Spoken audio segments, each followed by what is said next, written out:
Dans cette maison, loin du tumulte, je me suis posé pour faire ce que j'aime le plus au monde, des rencontres. Pour découvrir des itinéraires inspirants. On essayait d'avoir un enfant, pendant 2 ans ça ne marche pas du tout, 2 fausses couches, mais mon mari me dit ok, on se tourne vers l'adoption. On demande l'agrément, on l'obtient vers juin et fin août. 7h du matin, on se fait réveiller et on entend « vous allez avoir une petite fille ». J'ai énormément de colère, énormément de colère. Et de l'incompréhension aussi, parce que je comprenais pas, enfin j'arrivais pas à me situer en fait entre mes 2 familles. Nos invités sont la preuve qu'un espoir est toujours permis. Chacun à leur manière, ils ont surmonté les obstacles de la vie. Comment? C'est justement ce qu'ils ont décidé de partager avec nous. Pour les personnes qui veulent adopter, ce sera peut-être dur, mais ils recevront 2 fois plus d'amour aussi. Ici, ils nous ont tout donné. Ils ont tout fait pour nous. Une occasion pour chacun d'entre nous de partager 1001 vies.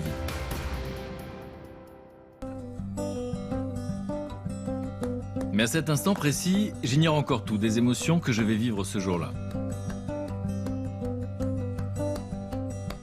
Bonjour, merci d'être là. Aujourd'hui, je ne reçois pas une, mais 2 familles formidables qui au final n'en font qu'une.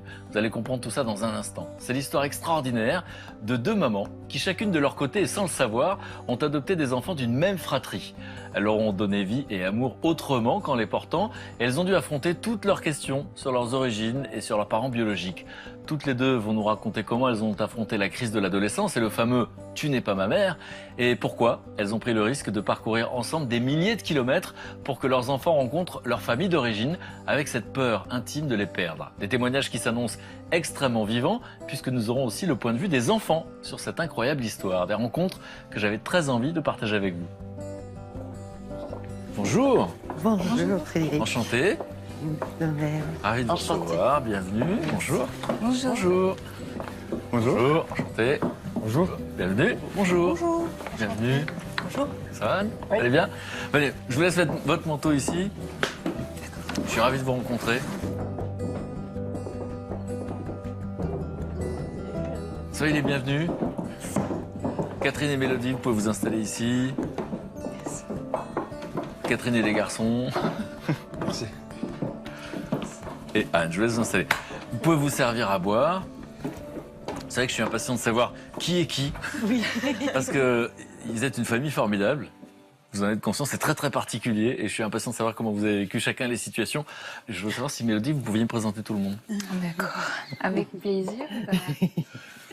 Ma maman, Voilà. ma mère adoptive, la mère de mes frères, Catherine, mon grand frère Loïc, qui a 23 ans, mon petit frère Théo, qui a 18 ans.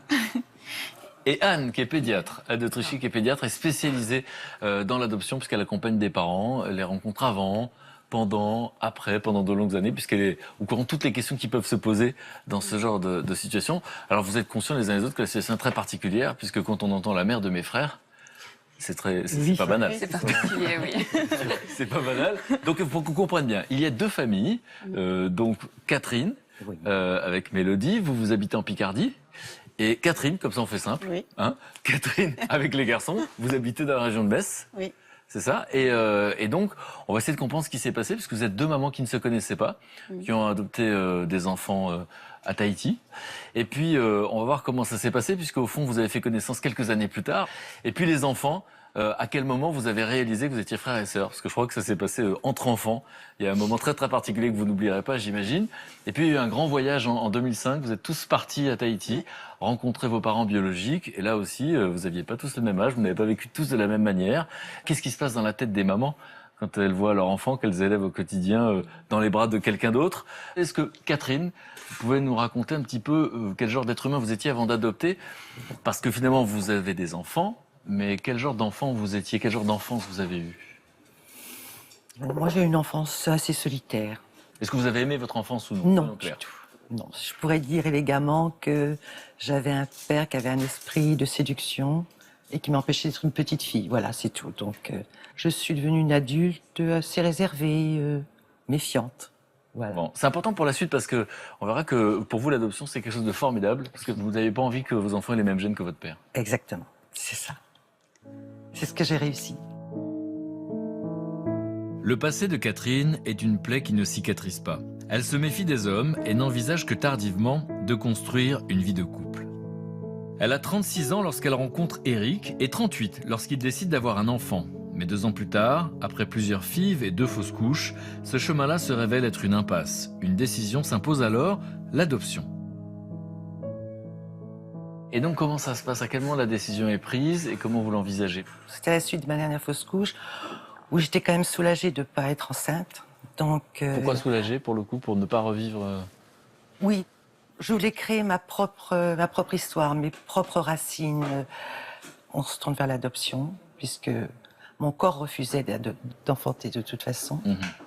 Donc demande d'agrément. Demande d'agrément, on l'obtient vers mois de juin. On a des contacts l'été à Tahiti. Alors pourquoi Tahiti? Parce que la situation est très particulière là-bas.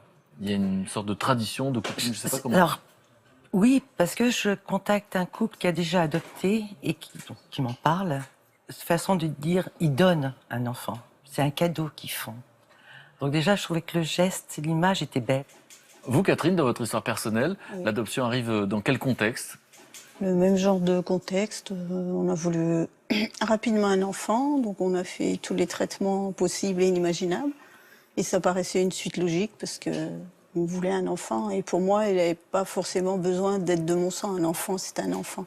Donc c'était naturel. Oui. Et du coup, la situation particulière de Tahiti, vous la connaissez à quel moment? On s'est dirigé sur Tahiti un peu par hasard, parce que au moment où on voulait adopter, on voulait au départ aller sur Madagascar, et quelqu'un nous a dit non, c'est long, je connais quelqu'un à Tahiti qui peut vous aider, dirigez-vous vers Tahiti. Ça a pris 6 ans quand même pour vous. Oui, c'était assez long.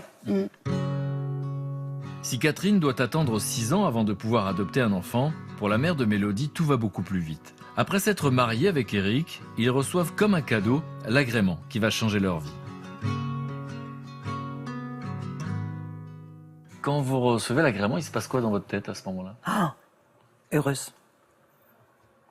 Alors là, je deviens folle parce qu'il faut que je cherche tous les contacts que je peux à Tahiti. Le problème, c'est que c'est vrai que Tahiti, on ne connaît pas grand monde. Hein. Donc c'est pour ça que je contacte par des amis qui disent je connais un couple qui a adopté. Je me permets, je force la porte, je les appelle. J'ai tellement insisté qu'ils me donnent un contact à Tahiti. Et puis on part en vacances. On revient de vacances, fin août. 7h du matin, on se fait réveiller et on entend « Vous allez avoir une petite fille ». Qui parle comme ça? Qui vous dit? Notre contact. Vous vous rappelez de ce que vous ressentez à ce moment-là? On a pleuré comme des fous. C'était... Puis après, vite, il faut faire la chambre. On était complètement excités et elle devait naître, donc début octobre. Mélodie, qui est juste là. Oui. Et qu'est-ce que vous faites d'entendre ça, justement? Parce qu'on parle de votre naissance, là. C'est vraiment émouvant, mais à un point. Qu'est-ce qui est émouvant? De se sentir aussi désiré? D'être désiré, et puis l'entendre, en fait, le raconter, c'est encore plus émouvant, en fait, que ce qu'elle me l'avait déjà dit, en fait. Je suis heureuse. Mais ça se voit, hein. Même si vous ne trouvez pas les mots, ça se voit. Et donc, en plus, ce qui est amusant, c'est qu'on va voir ce que vous faites dans la vie aujourd'hui, mais vous décidez de l'appeler Mélodie. Pourquoi? D'abord, mon mari voulait l'appeler Estelle. Ce sera son deuxième prénom. Moi, je dis Estelle, pour moi, c'est une blonde. Je ne vois pas une Tahitienne s'appeler Estelle. Donc, on regarde et puis on tombe, je vois, sur Mélodie. Ah, il me dit oui. Je dis, ça sera notre chanson d'amour. Suspense sur ce que vous faites dans la vie. On commence à comprendre. Catherine, est-ce que cette histoire fait écho à la vôtre?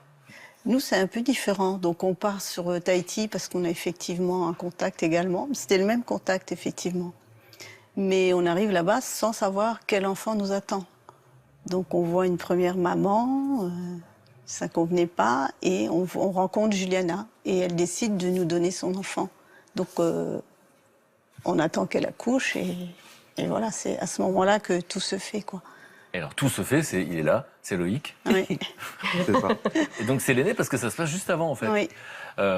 Vous, Loïc, on parle de votre naissance dans un contexte très particulier. Qu'est-ce que vous ressentez quand vous entendez ça? Parce qu'on va voir que ça a été compliqué. C'est compliqué dans l'histoire d'un être humain, cette C'est vrai situation. qu'ils ont été vers l'inconnu sans savoir qui ils allaient avoir. Et voilà, c'est que du bonheur. Hein. Je suis content d'être ici, moi. C'est vrai? Pourquoi? La vie là-haut, elle est pas forcément facile. Et ici, ils nous ont tout donné.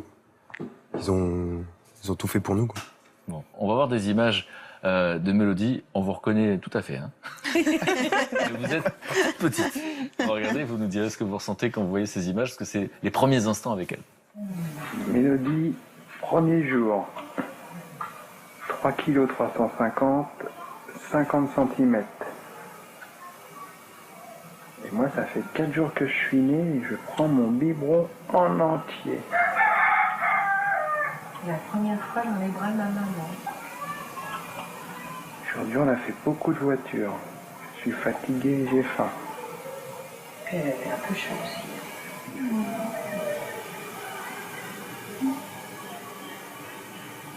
On l'a pas occupé, ça. Ça va bien?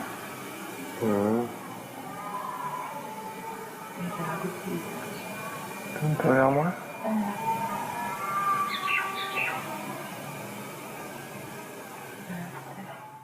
Qu'est-ce qui se passe dans votre tête, l'une et l'autre, quand vous voyez ces images? Oh, beaucoup d'émotions. Beaucoup d'émotions, et puis aussi, j'apprends à la connaître. Ça fait quelques heures. J'apprends à la connaître, donc je la découvre, je la sens, je la touche. Elle aussi, j'espère qu'elle me sent, voilà, c'est la rencontre, le contact. Et quand vous voyez ces images, cette scène, parce que ça s'est passé un peu à votre insu, c'est impossible que vous en souveniez. Si vous me dites que vous en souvenez, je vous croirais pas. Bah, écoutez, je rejoins ce que ma mère a dit, énormément d'émotions, et puis premier contact. Oui. Premier contact, son odeur, même si je ne m'en souviens pas. Mais vous réalisez ce que ça peut représenter pour elle à ce moment-là? Oui, une victoire, une réussite. Vous vous rappelez aussi des premiers instants? Oui, tout à fait. Mais en fait, c'était vraiment... il y a eu tellement d'attentes que c'est pratiquement une renaissance, quoi. 6 ans d'attente. Quand vous parlez de renaissance, vous ne parlez pas de sa naissance à lui, vous parlez de votre Oui, renaissance tout à à vous. fait, oui. Oui. C'est merveilleux, et c'est une nouvelle vie, pratiquement. Et donc, précisément, quel est le contact que vous avez l'une et l'autre avec la maman biologique à ce moment-là? Ça se passe bien, parce que ça fait partie de leur culture, et pour elles, c'est une évidence. Moi, la seule chose qui m'a un peu dérangée, c'est quand elle m'a dit « tu as de la chance d'avoir un garçon ». Donc, j'ai pas trop compris, sachant qu'ils avaient déjà une fille, l'aînée, qu'ils ont gardée à l'époque, quoi. Loïc était le deuxième. On verra ce qui se passe dans la tête des enfants quand ils apprennent qu'il y a un enfant, et donc c'était l'aîné qui a été gardé. Mais donc, elle vous dit ça, Oui. et elle parle de votre enfant finalement. Oui, oui, oui. Ah oui, c'est déjà mon enfant. Je suis allée avec elle à la maternité, je m'occupais de Loïc, elle ne s'en est pas occupée, elle ne l'a pas touché. On était toutes les deux dans la même chambre, en fait, jour et nuit. C'est une étrange situation, non? Oui, oui, oui, c'est moi qui emmène le bébé pour que les sages-femmes me montrent comment laver, enfin, toutes ces choses-là. C'est toujours moi qui l'accompagne. Anne, vous avez une réaction, un commentaire sur une situation comme celle-là? Oui, alors c'est effectivement une adoption qui est fondamentalement différente de celle qu'on voit habituellement en international. En Polynésie, c'est fondé sur ce qu'on appelle le don d'enfant, la FAMU. Donc les parents ont culturellement l'habitude, ou en tout cas c'est une tradition, de donner certains des enfants à, ça peut être quelqu'un de la famille, ça peut être quelqu'un de plus éloigné, et le lien n'est jamais rompu en général avec la mère avec les parents biologiques. Dans le don d'enfant, il est sous-entendu qu'on reverra cet enfant-là un jour. Voilà, le lien n'est jamais rompu. Donc je pense que même si, quand on va chercher des enfants en Polynésie, on a cette conscience que c'est de leur part un don, finalement, nous, c'est quand même à chaque fois un coup de tonnerre. Enfin, je pense que c'est pas si simple. Hein, C'est particulier. Vous vous rappelez d'une situation, vous avez vécu aussi quelques heures ou quelques jours avec maman? C'était différent. On nous appelle le vendredi en disant « Mélodie est née ». Donc on était directement à la clinique, et puis mon mari s'est précipité comme un fou sur son enfant. Et alors la maman biologique vous dit, elle est belle ta fille. Oui, on repart ensemble, on la ramène, et puis on était dans cette voiture pick-up, là, elle était à côté de moi, j'avais la puce sur son couffin, dans son couffin, et elle me regarde, elle me fait « Elle est belle ta fille ». Moi, je la regarde, je fais « C'est pas trop dur ». Elle me fait « Non, ça va ». Bon, enfin, elle avait des larmes dans les yeux quand même. On avait toutes les deux des larmes dans les yeux, de toute façon. C'était très surnaturel. C'est vrai. Surnaturel. Oui. Là, il y a une passation d'amour, enfin.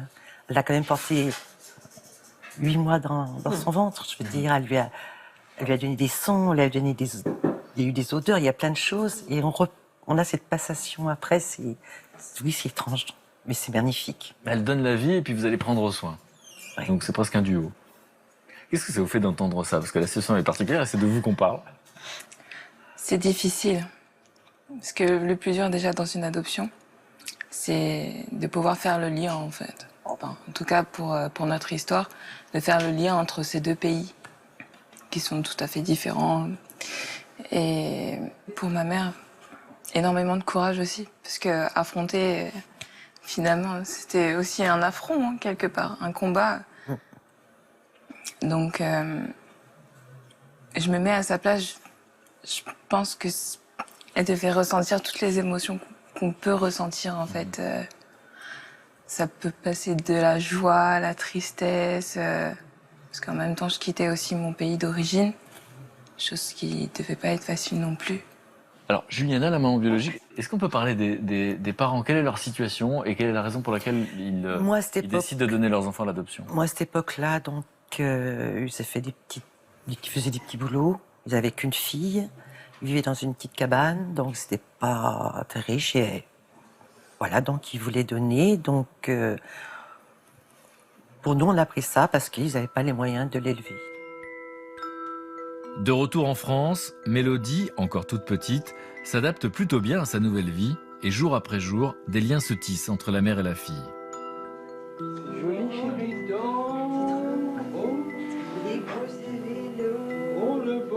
Et donc voilà, Mélodie va grandir. Elle va grandir, elle a son album de photos qu'elle peut feuilleter comme elle veut. Sur laquelle il y a les parents biologiques. Voilà, qu'elle fera pas tout de suite. Hein. C'est-à-dire? Elle le fera vers 6 ans seulement, qu'elle osera regarder la photo de sa mère biologique. Vous vous rappelez de ça, du moment où vous n'osez pas et le moment où vous osez? C'était un petit peu de l'indifférence en fait à premier abord. Ensuite, une fois que j'ai compris entre guillemets ce qu'il en était, j'ai ressenti énormément de colère, et de l'incompréhension aussi, parce que je comprenais pas, enfin j'arrivais pas à me situer en fait entre mes deux familles. Et à ce moment-là, vous êtes en colère contre l'existence ou contre quelqu'un? Contre mes parents biologiques. Ouais, sur moi. Et donc du coup, ça se Sur moi. C'est vous qui avez pris. Moi j'ai tout pris. Mais, Évidemment, elle ne pouvait pas orienter sa colère autrement. Et donc, dans l'enfant que vous êtes à ce moment-là, qu'est-ce qui met en colère? L'incompréhension. Qu'est-ce que vous ne comprenez pas? C'est pourquoi? C'est la question de pourquoi? Parce que vous avez l'impression que c'est un abandon, par exemple? Oui, énormément. Pourquoi? Vous aussi Et Vous aussi ouais, c'était Bah oui. ça. Oui, c'est ça. Principalement, c'était ça. Tandis que Mélodie laisse éclater sa colère auprès de sa mère adoptive, dans l'autre famille, une nouvelle adoption va venir agrandir le noyau familial. Loïc a désormais un petit frère nommé Théo. À cet instant, le jeune homme ne sait pas encore que le nourrisson est en fait son frère biologique. Donc vous avez appris qu'il y avait un autre enfant Oui, plus tard, oui. et vous êtes présenté pour l'adoption. Oui, Et donc les deux frères ont grandi ensemble. tout à fait. Et donc est-ce que vous vous rappelez l'un et l'autre du moment où vous prenez conscience, on va pas parler encore des frères et sœurs, mais vous prenez conscience que vous avez deux mamans? Ouais, moi je m'en souviens, mais c'est comme Mélodie. J'ai eu beaucoup de colère, de la haine. Mais Alors on vous le dit ou vous l'apprenez? c'est toi qui me l'as dit, non? Mais nous, on a toujours été clairvoyants et dès le départ, quoi. Je les appelais mes bébés d'amour pour qu'ils sachent qu'ils n'étaient pas mes bébés de sang. De toute façon, on voyait la différence et Ouais. c'était normal qu'ils sachent, quoi. L'album était à disposition et c'est eux qui y allaient quand ils voulaient, quoi. D'accord. Mais c'est vrai que pour Théo, ça a été beaucoup plus facile dans la mesure où on était déjà dans cette culture qui est si différente de la nôtre. Et je pense que Théo était beaucoup plus à l'aise avec ça.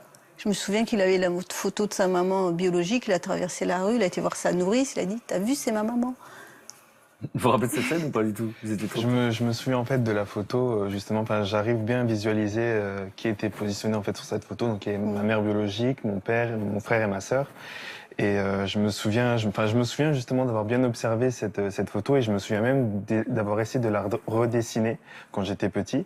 Mais à ce moment-là, moi, je ressentais pas forcément de la colère par rapport à mon frère et ma sœur. Moi, c'était pas du tout la même chose. Moi, j'étais peut-être que je comprenais pas forcément non plus, mais peut-être que j'acceptais aussi en même temps. C'était dans l'acceptation tout de suite. Ouais, je pense que ça a été tout de suite, mais disons que moi, mon sentiment de colère est arrivé un peu plus tard, vers le début de mon adolescence, ça arrivait un petit peu plus tard. On va en parler de l'adolescence, effectivement.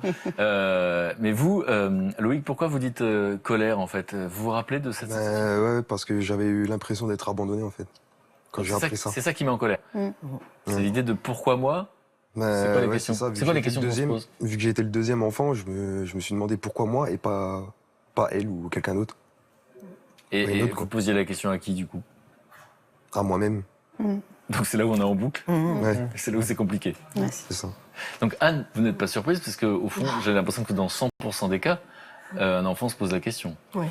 Alors déjà, tous les enfants se posent la question de savoir d'où ils viennent. Qu'est-ce qui initialement quel était le projet des parents? Qu'est-ce qu'ils avaient dans la tête pour avoir envie d'avoir un enfant? Donc ça, c'est tous les enfants du monde, qu'ils soient adoptés ou non adoptés. Et chez les enfants adoptés, on va dire qu'il y a vraiment une blessure, il y a vraiment quelque chose qui initie leur vie, c'est cet abandon, cette fameuse histoire d'abandon, et que certains vont être peut-être plus résilients, ou en tout cas peut-être qu'on les aura mieux soignés au départ et feront que ça se passera mieux après. Et puis certains seront profondément blessés pendant longtemps. Ça prend des années. Ça se réitère à chaque fois qu'il y a une séparation quelconque. Et on voit que c'est vraiment une blessure très sérieuse.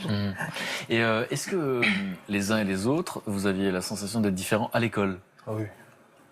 Oui, moi personnellement, moi c'est quelque chose que j'avais remarqué dès la primaire. Enfin, on me faisait souvent des remarques par rapport à ça, du fait que on n'était pas tous de la même couleur et par conséquent, du coup, je me disais, ouais, c'est vrai. Enfin, je me dis, ma mère, mon père, ils sont pas de la même couleur que moi, donc c'est vrai, il y a quelque chose de différent. Donc, à ce moment-là, je me suis dit peut-être que eux, ils ont raison. Et je pense que c'est peut-être à partir de ce moment-là où justement j'ai commencé à m'intéresser sur ma culture, mes racines, ma famille, du coup biologique. Et je pense que c'est venu progressivement Par le regard à des cause et grâce à ça finalement. Ouais. Mélodie, vous vous rappelez de ça? Cette période-là? Oh oui. C'est-à-dire Oui, je m'en souviens. Les choses qui revenaient le plus souvent, d'ailleurs, c'était, quand mes parents venaient me chercher, c'est mais pourquoi t'es pas pareil que eux? Enfin, pourquoi t'as pas la même couleur? C'est tes vrais parents? Donc ça, c'était souvent... et ça, par contre, ça a suivi jusqu'au lycée. Et donc, qu'est-ce qu'on répond dans la petite enfance? Mais si, c'est mes vrais parents. Et c'est pas parce que j'ai pas la même couleur que eux que ce sont pas mes vrais parents. Donc ça, par contre, je pense qu'à mon avis, même pour mes frères, on a dû se battre quand même pour ça. Et vous disiez quoi? Alors là, ça, ce que je voudrais dire, c'est les gens qui nous regardent. Il y a une phrase que je ne peux plus supporter, c'est quand on entend « Elle est où sa vraie mère ?» Parce que si on parle d'une vraie mère, c'est que de l'autre côté, il y a une fausse. Or, une maman adoptive n'est pas une fausse mère. Donc, il y a une maman biologique et une maman adoptive. Les deux sont liés, mais il n'y a pas ni vrai ni faux. Donc, s'il vous plaît, ne dites plus à un enfant « Où est ta vraie mère ?» Ça, je trouve ça monstrueux. C'est une maladresse commune, vous voulez dire? Oui, et je pense qu'il y a quelque chose aussi de méchant quand les gens disent ça aussi. C'est un peu pour dire « Tu n'es pas comme les autres ». Et ça, c'est... Non, ça se dit pas, je trouve. Et alors, du coup, de savoir ça, on m'a dit que vous faisiez votre valise à l'âge de 6 ans. On va voir comment la maman vivait les choses. Vous vous rappelez de ça? Oui, je m'en souviens. Tu l'as fait aussi. Je m'en souviens. Vous l'avez fait ça? Moi, je m'en souviens aussi. Je l'ai fait aussi. À quel âge vous avez fait votre valise? Ah, moi, je pense que c'était un petit peu plus tard, vers 7-8 ans. Je me souviens d'avoir fait ma valise et d'être resté sur le trottoir, mais j'ai pas été plus loin. Mais à ce moment-là, votre intention, c'était quoi? Je voulais partir, mais mon père m'a vite rattrapé et après... Mais vous vouliez partir de quelque part ou partir quelque part? Je pense que c'était partir quelque part. Vous vous rappelez comment vous le vivez quand vous savez que votre fils est sur le trottoir avec la valise? C'est difficile parce qu'on ne sait pas si on doit intervenir ou pas, si c'est quelque chose qu'il a besoin de vivre ou pas, quoi. Donc après, on se dit, de toute façon, il va aller où? Il ne sait pas où aller. Donc on essaye de pas dramatiser, en fait. Donc à 6 ans, qu'est-ce que c'est qui vous anime à ce moment-là? Je me revois en fait faire ma petite valise et à l'intérieur je mets uniquement en fait mon nounours et puis je referme ma valise et je me mets devant la porte et je dis à mes parents je pars. Et nous, on ouvre la porte. Voilà. De toute façon, il y avait le jardin devant, donc... D'accord. Mais comment vous le vivez à ce moment-là? J'ai compris qu'elle était, de toute façon, elle était dans une recherche.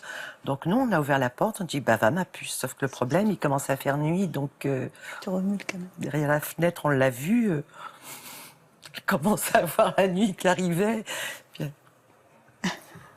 Puis, je peux rentrer? Bah oui, ma puce rentre. Et on est parti manger. Ça s'est terminé comme ça. Voilà. Mais vous, Anne, vous en avez entendu des parents raconter l'histoire ou des enfants raconter l'histoire. Le fait de faire la valise, là, il y a un acte qui dit quoi, en fait? Ce que je trouve très drôle, c'est qu'elle fait sa valise, elle met son nounours, c'est-à-dire son objet transitionnel. Donc c'est vraiment, il y a quand même quelque chose de la maison très très profond et de toute l'affection qu'elle a pour ses parents quand même. Hein. Donc pourquoi les enfants font ça? Je crois que c'est peut-être à un moment, ça survient quand même souvent à un moment où il y a un petit conflit ou un petit quelque chose qui n'est pas allé ou peut-être la journée s'est mal passée. Et c'est une façon un petit peu de punir maman, papa, et aussi de tester le lien. Est-ce que le lien que papa et maman ont avec moi va résister à cette valise, Ah oui. à cette voilà. Et C'est une manière de tester? Ah oui, oui, oui. Alors les enfants, ils testent tous leurs parents et c'est une bonne façon de tester parce que alors là, elle y va, hein, c'est pas la valise quand même. Alors c'est amusant parce que Mélodie a pas l'air de se souvenir de ce qui était l'inconscient de cette petite fille. Mais vous, Théo, vous faites comme ça. Ah ouais. C'était une sensation de tester. Vous avez 8 ans à ce moment-là, vous. Ouais, je pense que c'était un petit peu aussi pour tester un petit peu mon père et ma mère, savoir. Voir si vous aiment est-ce qu'ils vraiment, me s'ils vont vous retenir, retenir. Voilà, c'est Ah. ça. Au final, ils l'ont fait, mais. Ça fait rire Loïc, en tout cas, votre stratégie. Un peu. Malgré les kilomètres qui les séparent, Théo et Mélodie adoptent le même comportement et cherchent à faire réagir leurs parents adoptifs. Si le frère et la sœur ne se connaissent pas encore, leurs familles ne vont pas tarder à se rencontrer et à réaliser qu'elles ne sont pas 2, mais 3 familles à avoir adopté les enfants de Juliana. Mélodie, Loïc et Théo se rencontrent alors pour la première fois. On se retrouve contacté aussi par l'association Maïva qui s'occupait des parents adoptifs. Et donc, nous, adultes, on apprend que c'est 3 familles qui ont des enfants de la même. Donc là, vous la prenez dans l'association. Voilà. Et Comment vous réagissez à ce moment-là? Vous posez la question de se dire, waouh, est-ce que ces enfants doivent se connaître ou pas? ça, par contre, ça commence à venir. Donc après, on nous apprend que la grand-mère biologique, enfin la grand-mère maternelle, vient à Paris, c'était la réunion de tous les maires de Polynésie, demande si les 3 familles peuvent venir. Donc on se rend les trois familles se rendent à Roissy. On attend cette grand-mère maternelle. Donc là, vous faites connaissance pour la première fois. Voilà. Et les enfants aussi. D'accord. Mais alors là, Oui. vous choisissez de ne pas le dire. Voilà. Vous savez ce qu'on fait là, à ce moment-là? Oh, elle a senti plus ou moins. En fait, c'est vrai qu'à cet âge-là, quand on est enfant, on se pose pas vraiment de questions parce qu'on joue avec tout le monde, on est très sociable. Ouais. Mais c'est vrai que le lien, il s'est fait très rapidement. Et... Donc vous jouez ensemble dans l'aéroport, les enfants. Ouais. Mais à ce moment-là, personne ne vous dit, ben voilà, c'est ton frère ou c'est ta sœur. Non. Et alors, ce qui est fascinant, c'est que ça va se passer quelques temps plus tard. Par rapport à mon histoire, les 2 frères étaient déjà au courant de leur sœur et cousine. Et donc, par l'association de Maïva, qui réunissait toutes les familles 1 fois par an, moi, 2 fois, je refusais d'y aller avec Mélodie parce que j'étais déjà en travail avec ma puce pour déjà le problème de la maman, de cette colère. Donc, je voulais qu'il n'y ait pas trop de choses, d'amalgame sur elle. Donc, je voulais que ce soit moi qui décide à quel moment, suivant son équilibre. Donc, elle avait à peu près 7 ans. Donc, nous allons... Ma puce, on va à l'association Maïva, et là, ça se passe. On est ensemble, il y a la grande table, on mange tous, et puis d'un seul coup, j'entends Théo qui fait... Moi, ma maman biologique, elle s'appelle Juliana et mon père Ronald. Puis Mélodie, elle regarde, elle fait, bah moi aussi. Puis Théo qui fait, bah oui, on est frères et sœurs. Et Vous savez à ce moment-là. Voilà. Et Mélodie, elle me regarde, elle fait, c'est vrai? Ben, je dis oui. Elle les regarde tout de suite, un sourire magnifique. Ah, ce sont mes frères et sœurs. Puis voilà, c'est passé comme je le voulais bien. Voilà. Donc voilà, vous aviez une appréhension. C'est quoi la charge émotionnelle de cette petite fille à ce moment-là? J'étais tellement contente en fait d'avoir des frères et sœurs, même si inconsciemment en fait je m'en doutais. Mais j'étais tellement heureuse en fait de partager ce moment-là. C'est cette idée, Oui. quoi, de ne pas être seule, de sentiment d'appartenance à une fratrie. Oui, c'est génial. Et vous vous rappelez de ça? Ouais, moi, je m'en souviens aussi. Du coup, moi, à l'époque, j'avais 4 ans. Vous vous Et- rappelez? Et je m'en souviens à peu près. En fait, je pense que moi, ça m'a moins surpris que ma sœur, parce que Mélodie, étant donné qu'elle était fille unique, du coup, moi, j'avais déjà Loïc. Donc, moi, c'était du coup, le fait de savoir que j'avais des sœurs en plus, pour moi, c'était, bon, il y aura du monde en plus à la maison, quoi. Mais ma sœur, pour elle, je pense, ça a été un peu plus... Oui, c'est vrai. Plus important. Ouais. Quand d'un seul coup, c'est notre réalité, ce sont mes frères. Là, il y a une bonne réaction. Ça aurait pu ne pas être une bonne réaction? Oui, ça aurait pu être plus difficile, mais d'une manière générale, les enfants sont toujours heureux d'élargir un petit peu le cercle et puis d'avoir comme ça, en plus des frères qui apparaissent, c'est comme assez formidable. Il me semble aussi que ça a un rapport avec... si on retrouve une fratrie, on retrouve quelque chose de nous chez l'autre, quelque chose d'un destin commun. Et il me semble que Mélodie a peut-être, surtout à une période où elle était un peu en crise, si j'ai bien compris, où c'était un peu difficile, on commençait à faire la petite valise, comme on dit, et que tout d'un coup, ça leur donnait quelque chose de leur pays d'origine, de leurs parents biologiques, et quelque chose en commun. Donc tout d'un coup, ils se mettent à partager quelque chose de très profond en eux, et qui ne retrouvent pas parmi leurs amis, leurs copains, les gens qui fréquentent. Et il me semble que là, il y a quelque chose de vraiment très, très ancré, qui peut enfin s'épanouir, où enfin on se retrouve un peu entier, quoi. On a l'impression qu'on remet quelques pièces du puzzle. Ces trois familles sont désormais unies par leurs enfants.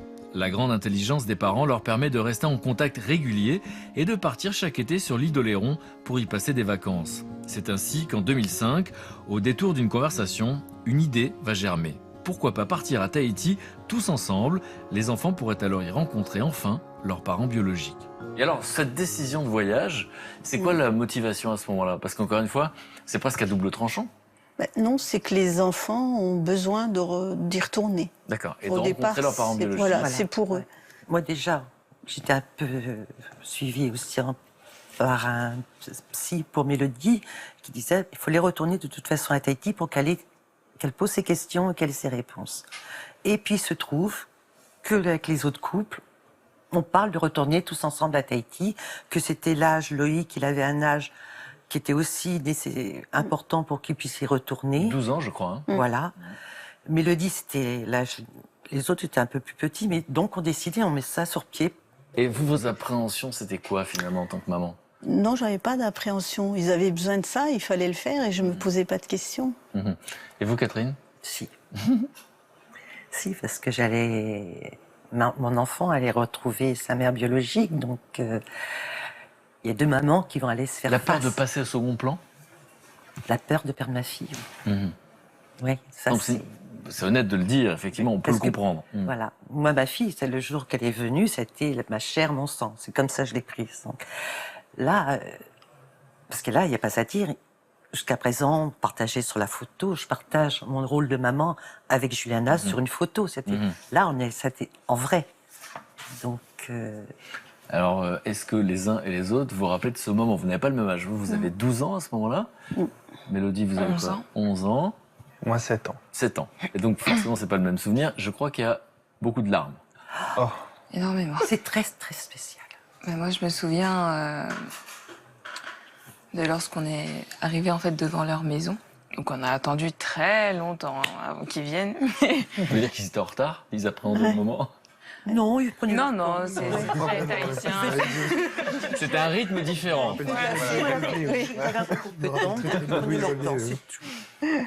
Et donc, du coup, ils sont sortis de la voiture. Et donc, moi, j'ai vu ma mère biologique. Donc, elle m'a vue aussi. Et on s'est avancés toutes les deux. C'était vraiment... ouais. On s'est pris dans nos bras. Et pour la première fois, je sentais son odeur. Pour la première fois, j'avais un contact avec elle. C'était extrêmement fort. C'est particulier d'entendre ça pour vous? Moi, je l'ai vécu d'une façon... Ce que j'ai vu, c'est la voir, Juliana arriver, Mélodie était devant, tout le monde était là. Elles se sont regardées parce que Mélodie, c'est le portrait de Juliana. Ça, c'est incontestable. Elles se sont rapprochées, elles se sont enlacées. Donc, beaucoup d'émotions, j'avais des larmes. Et je me disais, j'étais comme ça, et elle sent son odeur, elle sent sa peau.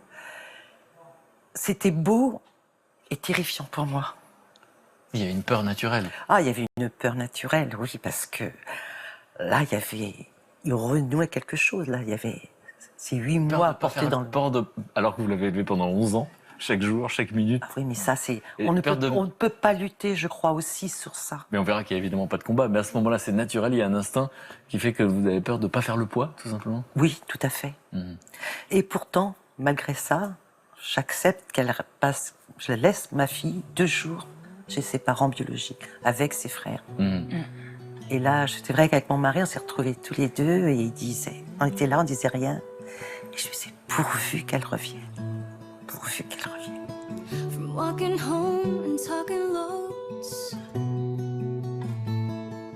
to seeing shows and evening clothes with you. Et vous les garçons, vous vous rappelez de ce moment particulier des retrouvailles, Loïc? Et moi, j'ai plus été vers mon autre petit frère.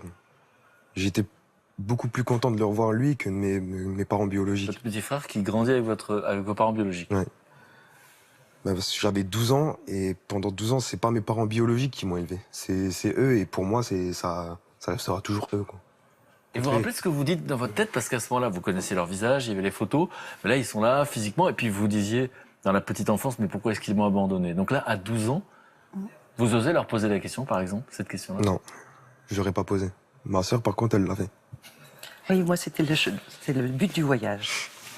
Il fallait qu'elle aille poser ses questions. Elle s'est dirigée avec eux et Loïc l'a scotché. Il a resté près de sa sœur comme si, pour avoir comme les un réponses. aimant. Voilà. Elle en avait plus envie que moi. Elle voulait plus les réponses que moi. Donc du coup, elle a été directe. Et donc vous avez quoi? Cash? Ah oui. Oui. Je suis pas passée par 4 chemins parce que je lui ai simplement demandé en fait, mais pourquoi vous avez fait ça? Pourquoi vous nous avez donné? Pourquoi on a été adoptés? Et Les réponses, vous vous rappelez?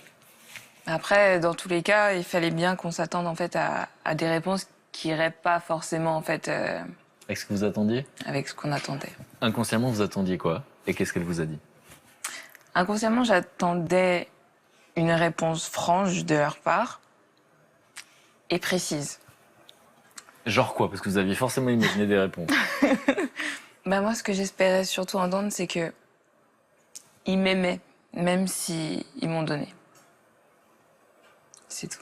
Et la réponse a été quoi finalement? Parce qu'aujourd'hui vous êtes adulte, alors vous dites bon, on n'a pas toujours la réponse qu'on voudrait. Vous vous rappelez de la réponse? Bah au final, la réponse a été Pas assez. ils n'avaient pas assez d'argent. C'est tout. Est-ce que la réponse était celle que vous attendiez? Non, pas vraiment. J'attendais à peu près la même qu'elle. Mais après, c'est comme ça. Et qu'est-ce que vous ressentez à ce moment-là? Bah pas grand-chose en fait. Un peu d'indifférence au final. On avait attendu tellement de temps en fait. Enfin en tout cas moi personnellement, j'ai attendu tellement de temps pour leur poser la question que au final, une fois que je leur avais posé, c'était comme un fardeau en fait que je m'enlevais. Vous Théo, vous étiez plus petit.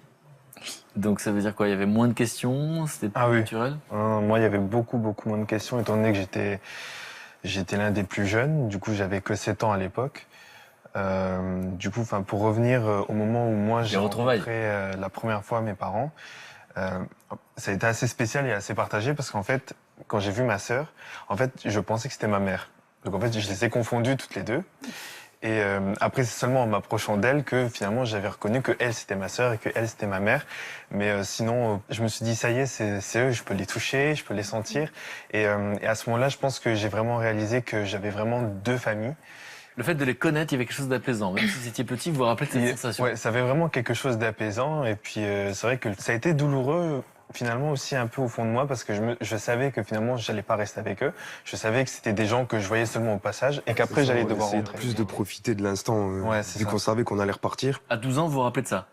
Vous êtes on dans la profitait sensation. au maximum de tout ce qu'on pouvait en tirer là-haut. Et Loïc, vous parliez de colère dans la petite enfance.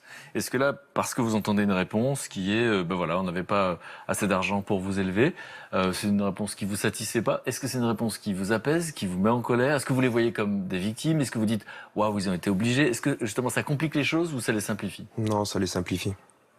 Ça les simplifie. Ça m'a apaisé en fait. Ça m'a vraiment apaisé de savoir ça. Ils ont été francs, même si c'était pas vraiment la réponse que j'attendais. Ils ont été francs et ils ont le mérite de l'avoir été. Anne, parce qu'effectivement, les enfants qui se posent la question et qui se disent pourquoi j'ai été abandonné, il y a une forme de culpabilité. Ça veut dire, est-ce que j'étais pas assez bien? Et le fait d'entendre, j'avais pas les moyens, ça n'a pas de rapport avec toi et ta personnalité, c'est ça qui est apaisant finalement? Oui, c'est probablement quelque chose d'apaisant, même si j'entends que Loïc, il est quand même dans un gros conflit de loyauté, hein, parce que il veut pas poser la question, me semble-t-il, parce qu'il est très fidèle à ses parents adoptants. Il accepte la réponse même si elle n'est pas celle qui lui plaît parce qu'il veut encore être fidèle aussi à cette famille biologique. Je pense qu'il est dans un grand conflit de loyauté, que c'est souvent assez compliqué. On va savoir comment vous avez vécu les uns et les autres le départ, lorsque vous êtes repartis. On va regarder quelques images, un montage, quelques photos, donc des fragments. Et ce montage a été fait par qui d'ailleurs? C'est Théo. Voilà ce que tu as choisi de garder de ce moment.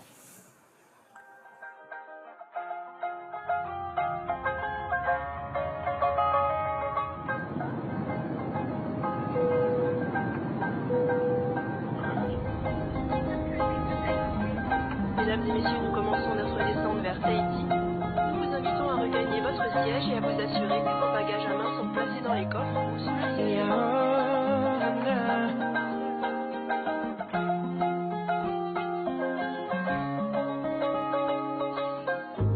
We love this new destination, another dream, another vision. We love this country of love, different people with smile upon their face. We're feeling good vibration, cause the only one season can make you breathe and raise and hear the voices. Yeah, welcome to the island Tahiti. Yeah, we're some board at Tahiti. Yeah. Welcome to the island Tahiti. Money man buys at Tahiti, Tahiti. Welcome to the island Tahiti. Come some board at Tahiti.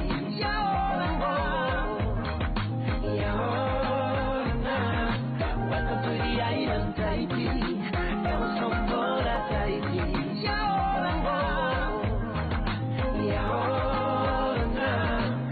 To the island Tahiti, money man buys at Tahiti, Tahiti.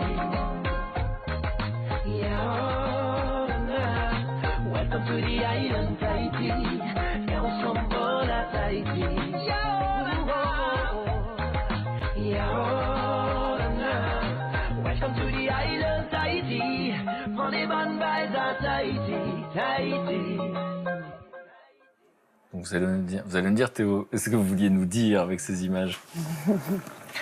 Bah là, j'avais fait ça justement en fait parce que cette année justement ça faisait 11 ans et comme je le dis toujours en fait, ce voyage, nos parents ont transformé ça. Je pense, pour nous en tout cas, c'est le plus beau rêve éveillé qu'on ait pu faire en fait tous ensemble. Mélodie. C'était idyllique. Franchement, c'était vraiment idyllique. Revoir toutes ces images, en tout cas, je pense que pour tous les frères et sœurs, c'est pareil, mais c'est symbolique, en fait. C'est la famille, ouais. C'est la famille. C'est la famille. Un sentiment d'appartenance très fort? Ouais, énorme. C'était merveilleux. Le besoin d'être ensemble. Et d'ailleurs, ce qui est particulier, c'est que quand vous êtes reparti de là-bas, vous êtes reparti avec une couverture. Donc vous avez 7 ans. C'est quoi cette couverture? C'est une couverture que l'aînée de notre famille, donc notre grande sœur Naomi, nous avait donnée à moi et à Loïc. Et en fait, cette couverture-là donc lui appartenait, donc forcément il y avait son odeur. Donc c'est vrai que le fait juste de sentir, en fait, ça nous faisait rappeler justement tout ce qu'on avait pu vivre, justement, enfin, les 3 jours qu'on avait pu vivre avec eux. Et ça, c'est beau. C'est un beau cadeau. Quel souvenir du départ, Loïc, parce que vous étiez le plus grand. Donc, qu'est-ce que vous ressentez au moment du départ? Énormément de tristesse. J'étais effondré, moi. Quand, à partir du moment où on est monté dans l'avion, je me suis pas arrêté de pleurer, je crois, pendant des heures et des heures. Sur le fait, j'ai pas réussi à verser une seule larme en partant de là-haut. Mais c'est après, avec le recul, que j'étais vraiment mal. Et vous vous rappelez de ce qui vous rend triste à ce moment-là? Ben, ouais, c'était comme un abandon, quoi. Encore. Vous avez l'impression, vous, de les abandonner cette fois, ou vous avez l'impression... Ouais, que moi, je les abandonne. Ouais. Parce qu'ils allaient me manquer, je savais pas quand j'allais les revoir, et puis depuis, ben, on les a toujours pas revus. Donc du coup, c'était plus de savoir quand est-ce que j'allais revenir là-haut pour pouvoir les revoir, repasser des moments avec eux. Et voilà, Parce que vous avez j'étais dit, vraiment triste. vous avez dit depuis le début d'ailleurs, hein, voilà, c'est nos parents, c'est eux qui prennent soin de nous chaque minute depuis qu'on est né, etc. Et à la fois, vous direz qu'ils ont quelle place, vos parents biologiques, dans votre histoire, dans votre vie? Bah, ils ont quand même une grande place, parce que c'est quand même mes parents biologiques, mais après, c'est eux que je considère comme mes vrais parents. Après ce voyage, Mélodie, Loïc et Théo sont apaisés. Ils peuvent mettre des visages sur des points d'interrogation. Mais les enfants grandissent et basculent dans l'adolescence, une période qui devient difficile. Notamment pour Mélodie, qui affronte sa mère quotidiennement, tandis que de son côté, Loïc supporte mal le récent divorce de ses parents. Alors, l'adolescence, parce que là on a parlé de l'enfance, la petite enfance, l'adolescence c'est compliqué pour tous les adolescents de la planète. Compliqué, enfin, facile on va dire pour moi, mais difficile surtout pour mes parents. Monstrueux. C'était quoi au fond? Je pense qu'elle nous a testés au maximum jusqu'où vous allez pouvoir m'aimer. Est-ce qu'à un moment vous allez m'abandonner Vous aussi. tellement si je suis odieuse, si odieuse. Jamais lâché. On en a pris plein la tête. On verra ce que vous allez décider de faire. Je me retourne vers l'autre Catherine. Et donc, adolescence, vous diriez quoi? Avec Loïc, oui, ça a été assez compliqué. Surtout que je me suis retrouvée seule avec eux. Et c'était Parce qu'il y a eu un divorce voilà. entre-temps, donc ça c'était... Justement, tous les enfants vivent difficilement le divorce de leurs parents. Dans votre situation, c'était quelque chose de difficile? Ouais, énormément difficile. Parce que vous avez la sensation d'un deuxième abandon? C'est ça, exactement. Et bah là, j'en veux plus à mon père, mais c'est vrai que pendant des années, j'en ai voulu énormément. Et puis Théo, d'accord avec vous, parce que je vois qu'il... Vous comprenez cette sensation? Vous avez vécu? Je comprends aussi tout à fait ce que lui il a pu ressentir, même si moi j'étais plus jeune pour le coup, je l'ai vécu, enfin, en étant plus jeune, je l'ai vraiment vécu d'une autre façon, mais je partageais les mêmes émotions parce que c'est vrai que pour moi aussi, c'était de voir mon père partir, surtout que c'est pas par mon père que je l'ai appris, c'est par mon frère, c'est lui qui me l'a annoncé, mon frère et ma mère. Donc du coup, je me suis dit, ah ouais, donc encore une fois, moi aussi je suis confronté finalement à un deuxième abandon. Du coup, moi je l'ai accepté et puis... On m'a dit qu'à ce moment-là de votre vie, dans l'adolescence, quand ça allait pas, vous appeliez votre sœur Mélodie. Ouais. On a eu à peu près les mêmes phases en fait à la même époque, c'est-à-dire que on a ressenti les mêmes choses, ce besoin en fait de se confier en fait à une personne extérieure et intérieure. En fait, c'est difficile de notre famille. Du coup, en même temps, on s'est vraiment entraidés. On a passé des nuits blanches entières à parler de l'adoption. Et c'était quoi le sujet? Vous aviez la sensation de développer des choses ou de tourner autour d'une idée? Je pense qu'on tournait plus autour du pot qu'autre chose parce que finalement, je veux dire, souvent, c'est encore les mêmes questions que eux se posaient quand ils étaient un peu plus jeunes. Et du coup, moi, c'était pourquoi moi? Pourquoi moi j'ai été donné? Pourquoi pas mon frère Puna qui est resté là-bas ou ma sœur Naomi? Et du coup, j'avais pas de réponse à toutes ces questions. Ce qui a fait que voilà, j'étais dans des états, je le montrais pas forcément, mais une fois que je rentrais, la première chose que je faisais, c'était d'appeler ma sœur justement pour lui dire écoute, aujourd'hui ça va pas. J'ai repensé à notre mère, à notre père et tout, et j'arrive toujours pas à dire pourquoi en fait on est ici. Et c'était plein de questions comme ça. Et ça a été incroyable quand même parce que pile à ce moment-là, on a eu des nouvelles de notre famille biologique. Ouais. Et c'est vrai que rien que le fait d'entendre le son de leur voix, chose que j'avais oubliée, je me souvenais plus du son de leur voix. Et ça pour moi, ça c'était vraiment terrible justement à cette période-là parce que je me suis dit comment moi je peux ne pas me rappeler de la voix de ma mère, de la voix de mon père. Donc une culpabilité en plus. Ouais. Et le fait d'avoir entendu leur voix, le son de leur voix, pour moi, c'était une renaissance totale. Je me suis dit, ça y est, ils nous ont pas oubliés. Voilà, ils nous ont pas oubliés et peut-être qu'on a encore une place dans leur vie. Et alors l'adolescence a été difficile à quel point? Parce qu'apparemment vous êtes parti en pension. Oui. Vous l'avez vécu comment? D'abord, pourquoi Catherine en pension? À ce moment-là, vous êtes désemparée? C'était infernal. Alors infernal, on peut donner un ou deux exemples ou pas? Parce que moi, j'arrive pas à trouver infernal quand je la vois. tous les 2 mois, j'étais appelée au collège. Mélodie, ça n'allait pas. Mélodie faisait n'importe quoi.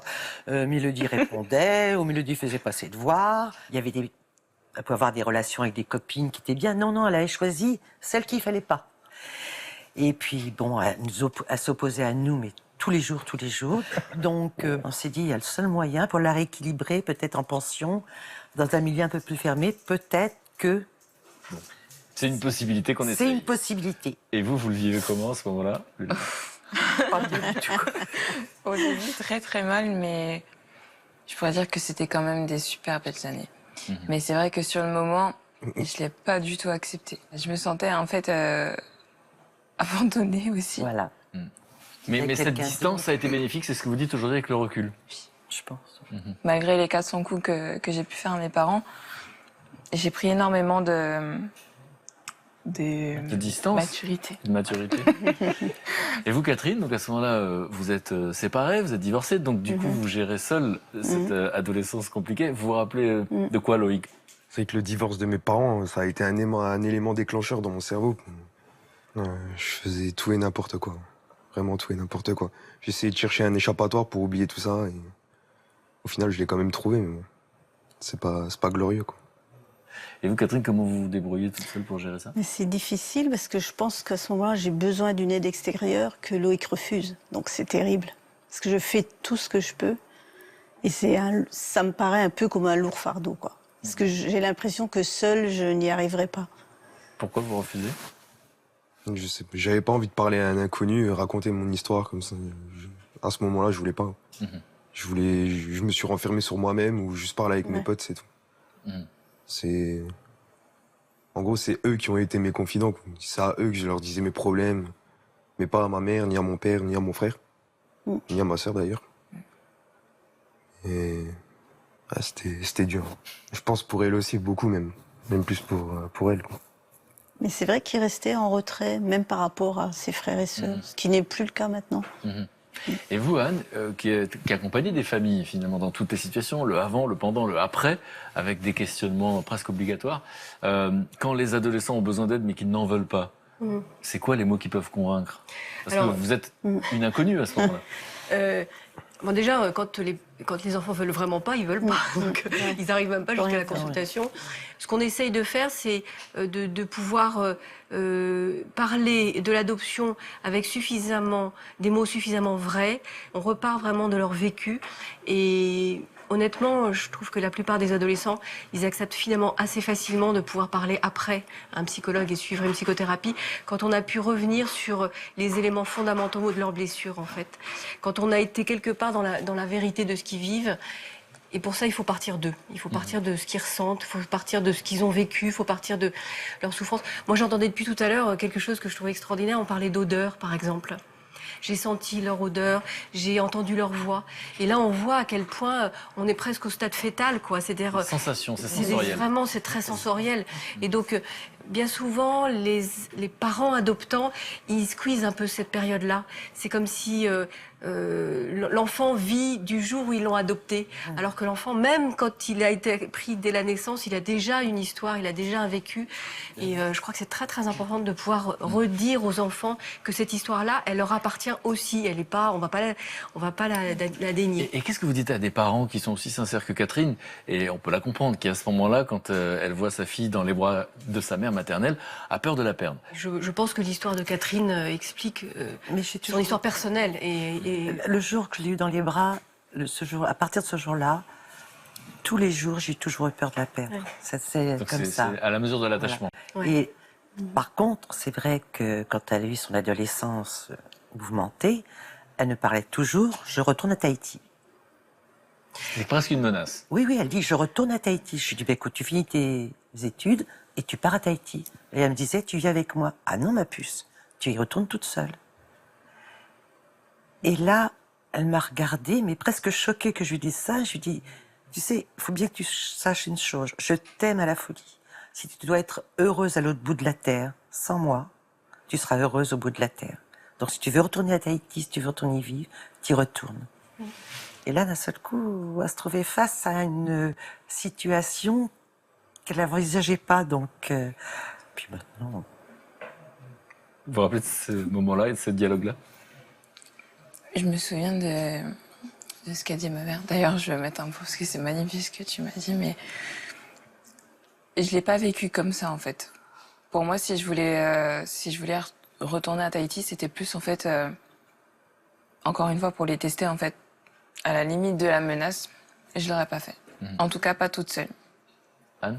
Oui, je dis que on voit que Catherine et Mélodie, là, elles sont pas sur deux projets identiques. Je crois que Catherine, elle cherche sa légitimité de maman, et parce que on sent que votre maternité, elle est sur une rupture, un renoncement, hein, quelque chose de cet ordre-là. Et Mélodie, elle, c'est justement, dis-moi que tu m'aimes plus fort que tout et jamais tu me laisseras partir, même si je vais là-bas voir quelque chose qui est très important pour moi. Et ça a sûrement été difficile pour toutes les deux.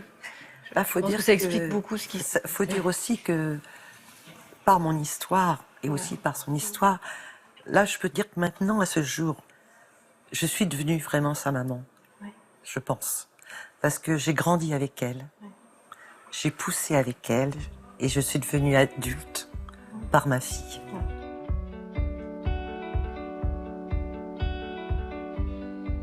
Aujourd'hui, vous avez fait le choix d'en parler, de raconter votre histoire, au fond. Et avant de savoir par quoi est passé l'apaisement, vous avez vu vos parents biologiques en 2005.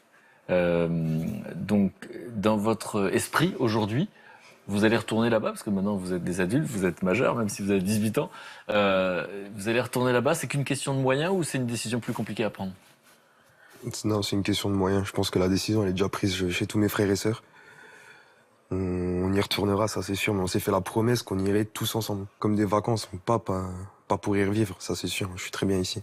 Alors, par quoi est passé l'apaisement? Comment expliquer qu'il y a cet adolescent dont on me parle, mais moi je la vois pas, qui était très en colère, et là aujourd'hui je vois quelqu'un d'apaisé et de mûr, et qui a, semble-t-il, intégré toutes les composantes de cette histoire si particulière. La psy aussi. Oui, c'est vrai que Envoyer une psychologue, ça aide? déjà, en fait, ça m'avait aidé avant le voyage en fait à Tahiti. Ça m'a énormément préparé en fait à les affronter, parce que c'est un affront. Mais ce qui est vraiment important, c'est d'en parler et pas garder pour soi, parce que on se fait de fausses idées. En on fait, peut devenir fou en boucle, c'est ça? Oui, tout à fait. Et non, c'est vrai que il faut en parler. Et vous, Loïc, est-ce que la période de la colère est derrière, ou est-ce qu'il y en a encore? Non, il y en a plus maintenant. Là, je suis très bien. Et vous vous rappelez par quoi c'est passé?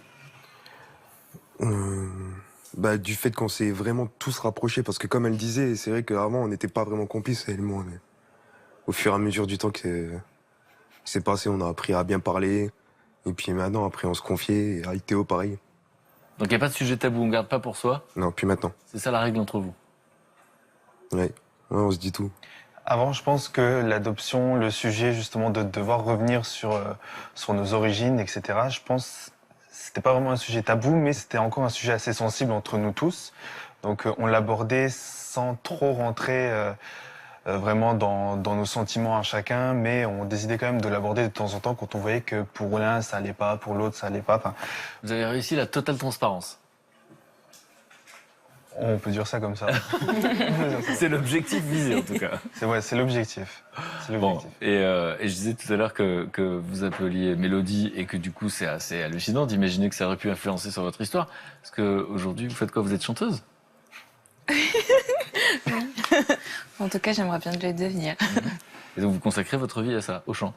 Je me suis donné, oui, un laps de temps, on va dire, et puis pour essayer de réussir quand même. Auteur-compositeur. Ouais. Auteur-compositeur. Oui. Ok. Loïc, c'est quoi vos envies, vous? Ah, la musique aussi, ça peut être pas mal. Ouais. De bosser avec ma sœur. Ok. Théo? Moi, je les rejoins aussi sur la musique. Je pense que ça a été aussi un fil conducteur qui a fait que aujourd'hui nos liens ils sont solides entre nous. D'accord. Avant de demander à Anne ce qu'elle retient de cette histoire, je voulais demander à chacun d'entre vous pourquoi c'est important de la raconter. Qu'est-ce que vous aimeriez qu'on retienne de votre histoire? Qu'on retienne que pour les personnes qui veulent adopter, que c'est un geste magnifique, c'est super, mais que ça sera un double combat et qu'il faudra donner 2 fois plus d'amour, que ce sera peut-être dur, mais qui recevront 2 fois plus d'amour aussi pour l'enfant. Parce que maintenant, là, quand je vois ma fille, comment elle est, maintenant qu'elle est, comme je dis, je la vois debout, en tenant ces 2 mondes dans la main, comme ça, je me dis que oui, je reçois 2 fois plus d'amour. Catherine, qu'est-ce que vous avez à transmettre? Donc on sache que l'adoption peut être une belle aventure. Donc moi, c'est vrai Malgré que tous les écueils. Tout à fait. Parce qu'il faut savoir que chaque enfant la vit différemment. Mais que si justement on tient compte de ces différences, ça peut nous aider à nous ouvrir et ça peut nous enrichir. Loïc, vous disiez tout à l'heure, je suis content d'être là et je sais que c'était important pour votre maman de l'entendre parce que ça n'a pas toujours été une question simple pour vous. Aujourd'hui, pourquoi c'est important de raconter votre histoire? Qu'est-ce que vous voulez qu'on retienne? Je me dis qu'on n'est pas les seuls à être adoptés en France ou ailleurs, donc il faut que les gens sachent qu'ils sont pas seuls. Théo? Moi, je pense que c'est important de se confier à quelqu'un parce que un enfant a besoin de savoir d'où il vient, il a besoin de connaître ses racines, ses origines, et c'est ce qui va lui servir justement à se bâtir dans la vie et à se construire. Donc, Magnifique. Élodie? Théo, il a tout résumé. Tout comme lui. Tout comme lui. Et puis de dire aussi aux parents de résister et surtout, ne coupez jamais le dialogue. Ça, c'est important. Anne, qu'est-ce que vous retenez de cette histoire? Parce c'est chouette parce qu'on a tous les points de vue. Oui. Et donc, ça se rejoint à un moment donné. Et effectivement, l'adoption, il y a plein d'écueils. Quels sont les Je enseignements? dirais qu'effectivement, il y a plein d'écueils, il y a plein de trébuchements possibles.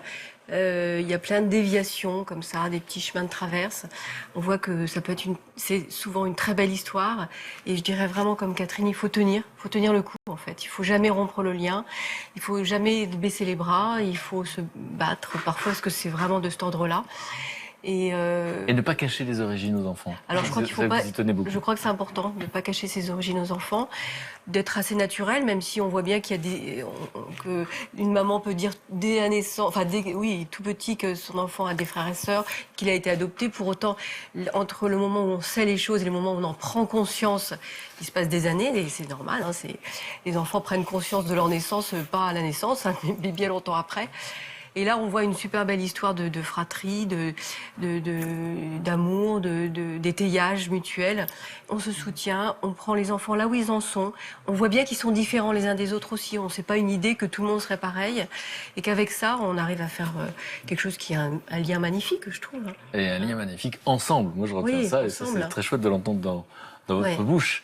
Alors, merci à vous. Je voudrais vous présenter des gens importants pour moi. Ce sont des amis, et je les appelle des amis dénicheurs. Alors, ils sont un peu comme vous. Ils pensent que seuls, on va vite, mais ensemble, on va plus loin. Et donc, ils s'intéressent à notre société dont on dit qu'elle va pas toujours très bien, et à leurs fléaux. Et finalement, eux, ils s'intéressent aux solutions. Les solutions qui marchent, c'est ça qui les intéresse. Et vous allez me dire si vous comprenez pourquoi je les adore et pourquoi je les trouve formidables. D'ailleurs, les voilà. Bonjour. Luc, Céline, bonjour mes camarades. Bonjour. Je vous laisse vous installer. Alors, je vous présente Céline. Céline est la jardinière de l'équipe, celle qui est responsable de tout ce que vous voyez de vert dans cette maison. Donc, c'est son métier. Et en même temps, elle est musicienne également, parce qu'on a parlé de musique. Et tu vas nous dire de quoi tu vas nous parler aujourd'hui? Alors justement, je crois que vous aimez tous beaucoup la musique. Et aujourd'hui, je vais vous parler d'une association qui s'est donné la mission d'emmener la musique partout et surtout dans les tout petits villages où personne ne va à la musique savante, la grande musique, la belle musique, la musique classique, et qui ne va jamais dans les tout petits villages. Bon. Mélodie, j'ai fait la promesse à mes camarades qu'on allait vous entendre. Hein. Donc, on va pouvoir entendre une chanson? Justement, en fait, ma sœur, elle a composé il n'y a pas longtemps une nouvelle chanson qui résume un petit peu tout ce que nous, on vient de raconter. Sérieux? Ouais. Grosse pression? Non, Bon, ok, on va faire ça tout à l'heure. À la fin de ce petit moment, on va vous entendre. Super. En tout cas, je suis impatient. Luc, alors Luc, lui aussi, il m'a promis de m'apprendre la guitare. On n'a toujours pas commencé. Prof de guitare, c'est toi qui décides. Musicien. Et aujourd'hui, tu me parles de quoi? Alors aujourd'hui, je vais vous parler de cuisine. Et de cuisine comme fabuleux remède à la solitude. Alors une association lyonnaise a décidé, a trouvé l'antidote à la solitude grâce à la cuisine autour d'un bon repas. On regroupe tout le monde et vous allez voir, c'est une très belle idée. Voilà, très belle idée. La question, c'est est-ce que ça vous donne envie? Oui. Parce que Loïc, il les cache, oui ou non? Ok. Et Brigitte, alors Brigitte, bon, elle a le contact facile, ses voisins l'adorent. J'ai été enquêté, mesdames, messieurs. Vous me parlez de quoi? Alors moi justement, je vais vous parler de notre monde actuel qui ne parle que communication. Mais malheureusement, il y a de plus en plus de personnes qui sont isolées. Et en particulier les personnes âgées. Je m'en rends compte. Moi, pardon, je parle pas de moi. Hein. Je ne suis pas âgée du tout. Ouais, t'as 25 ans. Et donc, il y a un réseau qui a eu une idée fantastique pour mettre en contact les personnes âgées et leurs voisins. Pour plus de chaleur humaine. Ça va? Ah ouais. Oui. Ah, vous êtes motivé? Même vous, même vous. Tout à fait. Ok, alors Céline, on t'écoute. Alors, si Schubert vient pas à vous, il faut y aller. Donc c'est par cette phrase que l'aventure a commencé il y a un peu plus d'une dizaine d'années. Alors ça aurait pu être Mozart, Bach, Brahms, tout simplement parce que cette phrase, elle a été prononcée par Gisèle Magnan. Alors, voilà Gisèle. Gisèle, elle est pianiste concertiste, donc son travail c'était de faire des concerts dans les plus grandes salles du monde entier.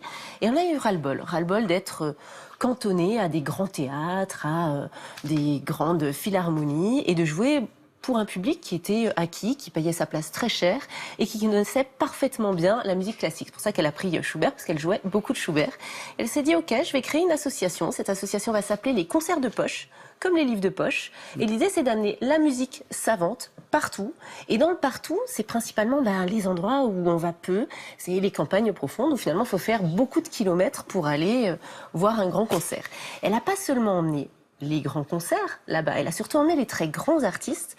Donc les artistes qui jouent à guichet fermé dans toutes les grandes salles du monde, se retrouvaient dans une petite voiture à aller dans des campagnes reculées, dans une salle des fêtes pour s'adresser à un public qui n'était souvent jamais venu au concert. Je vous propose de regarder quelques images. Pourquoi c'est une idée formidable? D'abord parce que ça oblige les musiciens à aller vers le public, alors qu'en général, il attend toujours que le public vienne à lui. Ils vont justement dans des lieux où les gens ont vraiment plaisir à découvrir et vivent comme une fête le fait qu'on leur apporte et qu'on leur propose justement des concerts. Il faut absolument des artistes qui permettent de décloisonner des mondes qui trop souvent s'ignorent. Et en fait, la musique n'est pas réservée à une certaine élite.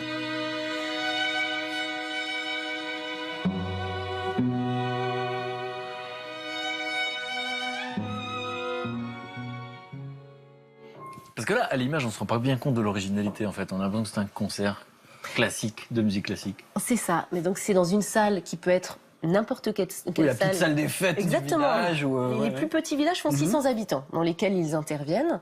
Et ce que vous avez vu au tout début, donc l'air de Toreador de Carmen, qui est chanté avec, vous avez vu, il y a une chorale qui est composée d'enfants, de personnes plus âgées. C'est ça l'originalité de la démarche. Il y a non seulement le concert, mais il y a en plus tout un travail avant pour faire découvrir une œuvre, un travail intergénérationnel où on apprend pendant plusieurs semaines, plusieurs mois. Aux gens du village. Aux gens du village, oui, complètement. On leur propose de venir chanter, d'apprendre le morceau et après de le chanter avec ces artistes. Là, vous avez vu le quatuor Modigliani, par exemple, qui est un quatuor qui se produit partout, qui était dans le petit ensemble qui accompagnait les enfants. Et après ça, ils ont leur concert où on a Schubert, Mozart et Brahms. C'est-à-dire qu'en fait, d'habitude, ils jouent à la Scala de Milan, au Metropolitan de New York, etc. Et là, ils vont dans une salle des fêtes. Exactement. Et donc, c'est les gens les plus prestigieux, ceux qui sont les plus demandés, qui vont voir les gens et ils leur apprennent. Parce que j'ai effectivement remarqué ce chœur particulier, on a l'impression que c'était le public qui faisait le chœur. C'est le public qui fait le chœur. C'est chouette. Et dans ce travail, justement, de préparation, il y a... Gisèle essaye toujours d'être très, très honnête. Il y a des gens qui viennent, qui ont vu qu'il y avait ces grands artistes qui se produisaient, donc ils ont réservé leur place pour venir, mais elle réserve 50% de la salle, donc si c'est des petites salles de 400 personnes, elle réserve au moins 200 places à toutes les familles et tous les gens qui sont jamais venus au concert et qui ont travaillé autour de ce projet-là. Donc ils vont chanter et qui après vont découvrir une œuvre qu'ils n'ont jamais entendue normalement. Alors, réaction spontanée. Moi, je trouve ça extraordinaire, parce que je pense que c'est ce que les gens attendent. Puis réunir des gens comme ça, qui sont pas à la base faits pour chanter et qui se mettent à chanter, vous imaginez quand l'orchestre est parti, les souvenirs qu'ils ont laissés. Bon, je pose la question au plus cash, Loïc. Ouais, c'est plutôt pas mal. vraie vérité. Est-ce que vous iriez comme ça à la salle des fêtes voir un concert de musique classique parce ils prennent la peine de venir. La vraie vérité. Bah, c'est pas trop mon genre, mais ouais, pourquoi pas. Ça devrait être instructif. Bien que semble le partage aussi. Bien je pense, sûr. ça part de ça. Donc, moi, je trouve ça Oui, vraiment intéressant que les gens soient amenés à interagir justement par rapport à tout ça. Ça désacralise. Oui. Et puis c'est convivial en fait, c'est ça qui est génial. C'est pas une ambiance. Comme c'est pas guindé, quoi. Hein. Oui, voilà, c'est ça. C'est justement, il y a un petit moment juste après où on peut échanger, il y a même un petit thé, un petit goûter. Mais indépendamment de ça, ça permet de découvrir ce qu'est vraiment le travail de ces artistes, de discuter avec eux, de comprendre de quoi ils font leur journée. Parce que quand on commence à rentrer dans le quotidien, justement, on crée du lien, on tisse du lien entre tout le monde et on permet à tous ces enfants, tous ces adultes de découvrir, d'être créateurs et de découvrir un univers qu'ils n'auraient jamais rencontré. Toi qui as fait partie de ce monde-là, parce que tu es violoncelliste. Contrebassiste. Contrebassiste, que je n'ai jamais vu faire de la contrebasse encore. Parce que tu me dis ça fait bien, mais surtout c'est même pas vrai. Non, tu rates quelque chose. Tu l'as vu jouer de la contrebasse? Non, mais je l'ai imaginé. Et donc justement, qu'est-ce qu'on peut apprendre justement qu'on n'imagine pas de ce monde-là? Parce que tu dis que les gens posent des questions. Alors c'est un monde, comme les grands sportifs, c'est un monde de rigueur. Et puis surtout, on a tous, en classe, on apprend les grands textes. On a beaucoup plus de difficultés à aller vers la musique classique, qui reste une musique pas forcément très accessible, voilà. Et on se rend compte que ce qu'elle crée, c'est de l'émotion. Et là, de mettre les gens sur scène, de leur montrer que ce contact-là est facile et possible, ça crée du lien, ça leur permet d'apprendre sur eux-mêmes, ça permet aussi aux grands-parents de faire des activités avec les petits-enfants, puis faire un concert bien s'habiller et avoir un vrai public, c'est quelque chose. Donc vous allez voir des grands artistes qui jouent pour 200-250 € la place en général et à guichet fermé. Là, c'est des places de concert en plus à moins cher qu'une place de cinéma. C'est pas mal. Ah ouais. Parce que ce que vous allez voir avant tout, c'est une personne qui va vous faire découvrir son émotion et son univers. Donc dans toute la France, qu'est-ce qu'il faut savoir, comment on les retrouve? 260 communes, où il y a certainement une commune à côté de chez vous qui reçoit un concert. Si c'est pas le cas, il faut aller voir le maire et très très vite lui demander de remédier à ça, parce que rien que l'an passé, il y a 40 000 personnes qui sont allées voir ces concerts et qui depuis sont devenus des adeptes ou des amateurs, en tout cas, de Schubert et de Bach, qui font partie de leur famille, quelque part. Alors, merci beaucoup, Céline. Donc, si on ne va pas Schubert, Schubert vient à nous. Et donc, si on ne va pas avoir Mélodie en concert, on peut se dire que Mélodie est là parmi nous. Moi, j'ai fait une petite promesse, mais il va falloir la tenir. Donc, c'est pas du tout parce qu'elle s'appelle Mélodie, mais bon, il se trouve qu'elle a envie d'être... Mais non, mais c'est sa maman qui est responsable, c'est une injonction. Et donc, du coup, parce que, voilà, alors c'est a cappella, il n'y a pas d'orchestre, il n'y a pas de musique, je sais que vous jouez avec des arrangements, enfin voilà, comme les chanteurs. Mais là, juste comme ça, juste pour nous, un petit morceau de a cappella. Parce qu'en plus, vous dites que ce sont des paroles, c'est une chanson que vous avez composée, et ce sont des paroles qui parlent de ce sujet dont on a parlé finalement, l'adoption, ces enfants qui ont plusieurs origines. Comme une étoile, le jour t'efface, il ne me reste plus rien de toi. J'ai tant voyagé, un si long voyage, idéalisé d'autres paysages. C'est mon île, ma terre, mon Fénois. Qui veut dire terre. Merci pour le courage, c'est pas facile de chanter devant les caméras. Ah ouais, j'aime bien sa maman qui chantait. Mais oui. Les yeux fermés. On était à l'école des fans. Sa première fan. Qu'est-ce que vous ressentez quand vous la voyez chanter comme ça et oser, parce qu'il faut oser chanter? Je suis très fière. Bravo. On va suivre ça de très très près, Mélodie. C'est votre nom d'artiste? Ah, c'est pas votre vrai nom en fait, c'est votre nom d'artiste. Comment on vous retrouve si vous entendez vos chansons? Mahana, M-A-H-A-N-A, qui veut dire soleil en tahitien. Yoka. D'accord. Voilà. Ou sur Facebook, Mélodie Semenzov. Ou sur Facebook, Mélodie Semenzov. Elle a déjà un agent. Voilà, un souffleur en théâtre et agent. Merci beaucoup. Bravo. À toutes les deux. Moi, je m'occupe de tout. Alors, la cuisine qui crée du lien. Ah oui. Un des fléaux de notre société, qui est devenu cause nationale d'ailleurs pour le gouvernement, c'est la solitude. Les Français sont de plus en plus seuls. On estime qu'il y a une personne sur 10 qui se dit, ouvrez les guillemets, exclue, abandonnée et inutile à la société. Donc c'est vraiment des douleurs profondes. Profond et un fléau de société. Un fléau qu'a connu cette jeune femme. Cette jeune femme, en fait, s'appelle Diane. Elle habite à Lyon. En 2013, elle a vécu un drame terrible. Son mari décède dans un accident de voiture. Et elle se retrouve très seule, avec 3 enfants. Elle est journaliste et elle décide de tout arrêter, d'arrêter son boulot et de donner du sens à sa vie. Et elle décide, avec un ami qui s'appelle Étienne, de créer une cantine de quartier solidaire. L'idée, c'est quoi? C'est que des jeunes, des vieux, des salariés, des chômeurs, des précaires, des enfants, des adultes se retrouvent autour de la confection d'un repas, autour du repas lui-même, et que tout le monde échange. Je crois que le mieux, c'est que je n'en dise pas plus et qu'on regarde le reportage de Maï l'Ancien. C'est donc à Lyon, à Vèze, dans le 9e arrondissement. Le mieux, c'est quand tu te tais, c'est ça? Je suis entièrement d'accord. C'est ça que je viens de dire. Ouais. En France, et en particulier dans les grandes villes, il y a de plus en plus de gens qui se sentent seuls. Moi aussi, ça m'est arrivé de me sentir seule.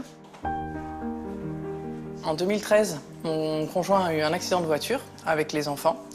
Lui, il est décédé sur le coup et les enfants ont été sauvés. Et à ce moment-là, il y a eu un raz-de-marée de la part de tous les gens du quartier qui nous ont aidés.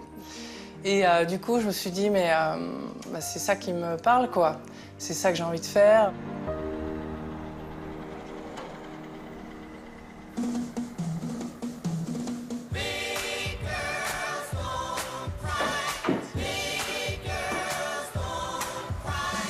Salut Jean-François, comment ça va? T'as passé un bon week-end? Eh oui, toi. Ouais, bah très bien. Mets-toi à l'aise, enlève ton manteau, comme d'hab, tu sais, on se lave les mains et tout ça. Oui, tu connais le je truc. sais. L'idée, c'est qu'il y a un lieu de rencontre dans le quartier et un lieu où, quand les gens viennent, ils se sentent accueillis, un peu choyés. Le repas, c'est qu'un prétexte. Est-ce que tu sais, Rachida, que Jean-François, il était professeur à la Sorbonne, agrégé, et que c'est un puits de science. D'accord. Butterfly, dance across the sky to me. Come and spend some time with me. Je viens en Syrie. Quand je suis arrivé en France, c'est un peu difficile. Aujourd'hui, je suis ici pour apprendre le repas français, pour parler un peu le français avec 2 amis ici. C'est tout. Ça suffit? Oui, il y en a un peu plus. Moi, je fais la retraite, je suis toute seule et du coup, c'est pas évident du tout. On sympathise tout de suite, quoi. Ah, c'est vrai. C'est vrai, oui. Voilà. Ben voilà. Vous avez tout compris. Et la beurre?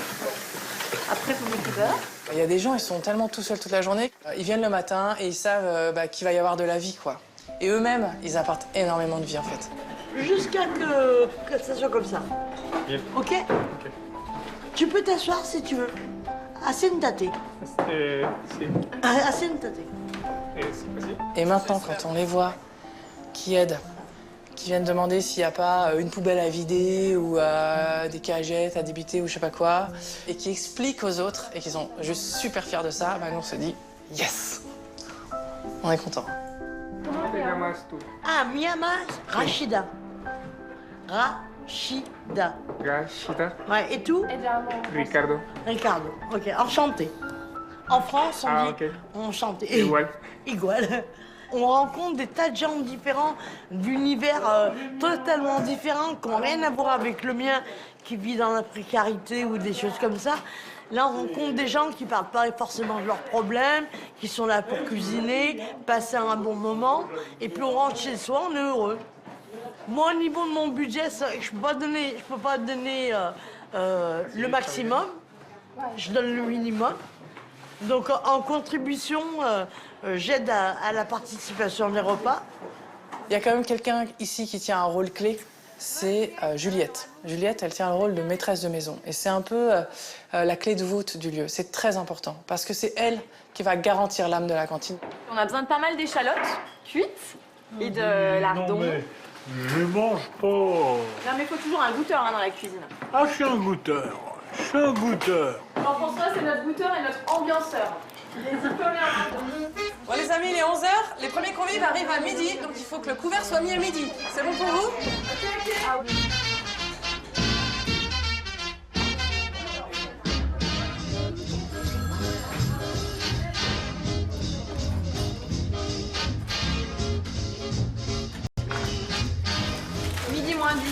Ouais, bah bravo à tous, hein. 10 moins 10. On est topissime.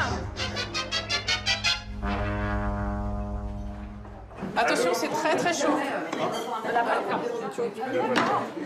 Alors vous venez souvent habitué du lieu. Je viens de donner un coup de main le matin. C'est moi qui ai épluché les carottes. Ah, super. C'est devenu un risotto parce que j'ai mélangé avec un peu de fromage. Super, bon, bravo. Quand je vois tous ces gens à table qui parlent pas forcément la même langue, qui n'ont pas la même culture, mais qui se retrouvent tous au-dessus de l'assiette, je me dis, bah, le repas, c'est vraiment un truc qui vient nous chercher au niveau des tripes, quoi. Comment ça t'a de petit fromage? Gros blanc. Gros blanchon. Gros blond.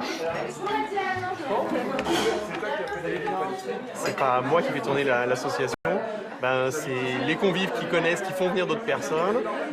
C'est le travail de Juliette, de Diane. Voilà, donc parfois je viens plutôt en touriste et ça c'est agréable. En fait, c'est les habitants qui portent le projet. Donc bah, ça m'a changé profondément de l'intérieur parce qu'aujourd'hui j'ai l'impression de me réaliser. Et moi, si je meurs demain, bah, je me dis, bah, ma vie, ça a été un cadeau.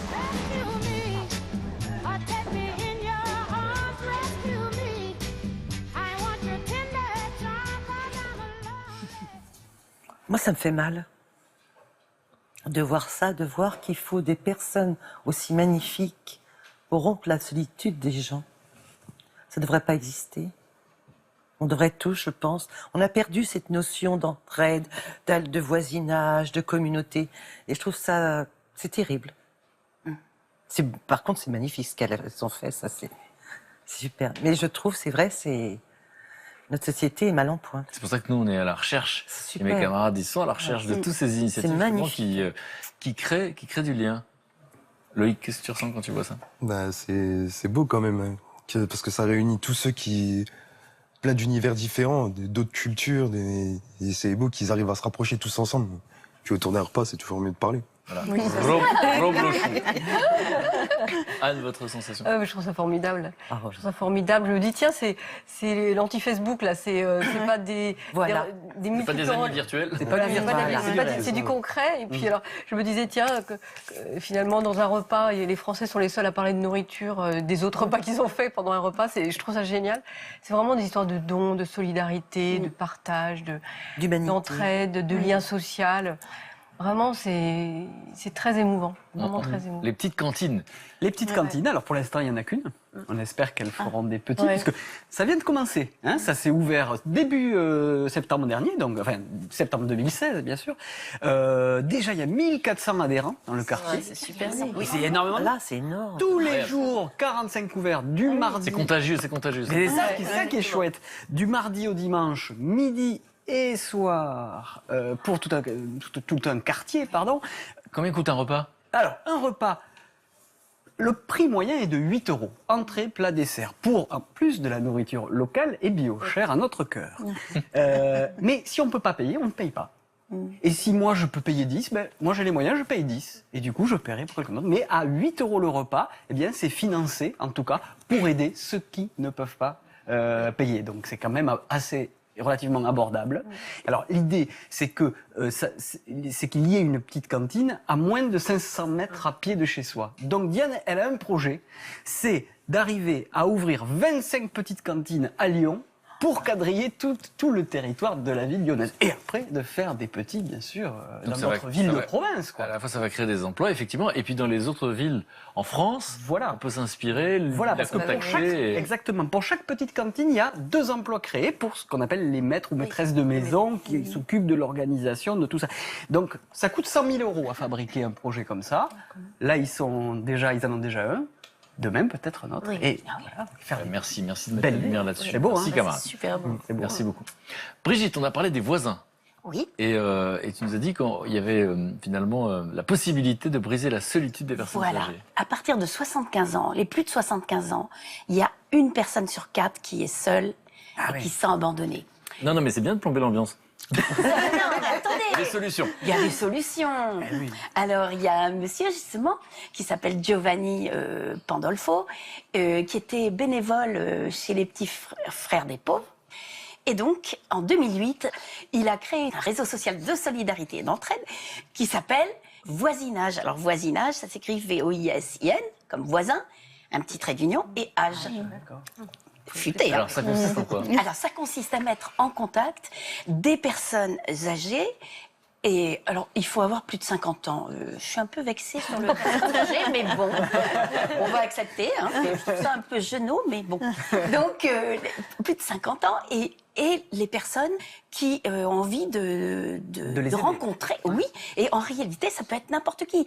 Ça peut être quelqu'un qui a envie de se faire des amis dans son quartier. Hein. Il faut que ce soit dans le même quartier.